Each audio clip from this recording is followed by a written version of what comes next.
Rusia menyatakan dukungan penuh kepada China terkait isu Taiwan. Dukungan tersebut disampaikan Menteri Luar Negeri Rusia Sergei Lavrov yang menyebut Moskwa menentang segala bentuk kemerdekaan bagi Taiwan. Dalam pernyataannya kepada kantor berita negara Rusia, TASS pada Minggu pagi, Lavrov menyebut posisi negaranya terhadap isu Taiwan sudah jelas, konsisten, dan tidak pernah berubah.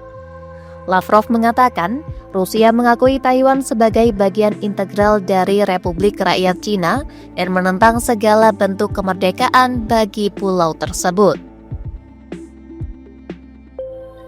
Menurut Lavrov, isu Taiwan merupakan urusan dalam negeri Cina dan Beijing memiliki setiap dasar hukum yang sah untuk mempertahankan kedaulatan dan integritas wilayahnya. Terkait meningkatnya ketegangan di Selat Taiwan, Rusia menegaskan akan terus mendukung China dalam menjaga persatuan nasional dan integritas teritorial. Dukungan tersebut berlandaskan perjanjian persahabatan antara Moskwa dan Beijing yang ditandatangani pada tahun 2001 dan diperpanjang selama 5 tahun lagi pada tahun 2021. Dalam pernyataan yang sama, Lavrov juga menyoroti langkah Jepang yang dinilai tengah mempercepat militerisasi negaranya.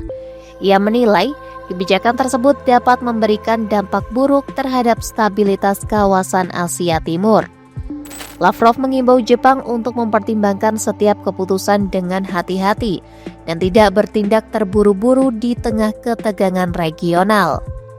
Pernyataan Lavrov ini muncul di tengah memanasnya hubungan Cina dan Jepang sejak awal November lalu, menyusul komentar Perdana Menteri Jepang Sanae Takaichi soal serangan Cina ke Taiwan yang bisa dianggap sebagai ancaman terhadap kelangsungan negara Jepang. Komentar tersebut memicu reaksi keras dari Beijing, termasuk peringatan agar warga Cina tidak bepergian ke Jepang dan pemberlakuan kembali larangan impor makanan laut. Situasi pun semakin memanas setelah Kabinet Jepang menyetujui anggaran pertahanan terbesar sepanjang sejarah senilai 9,04 triliun yen atau sekitar 58 dolar AS untuk tahun fiskal 2026. Kebijakan tersebut menuai protes publik, baik dari dalam maupun luar negeri termasuk Cina. Warga Jepang menilai pemerintah lebih memprioritaskan ekspansi militer ketimbang kesejahteraan sosial dan kontribusi jaminan sosial justru dipangkas.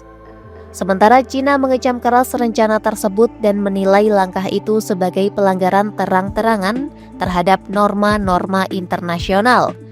Cina juga menuding Jepang memiliki ambisi tersembunyi dengan memanfaatkan Cina sebagai dalihnya.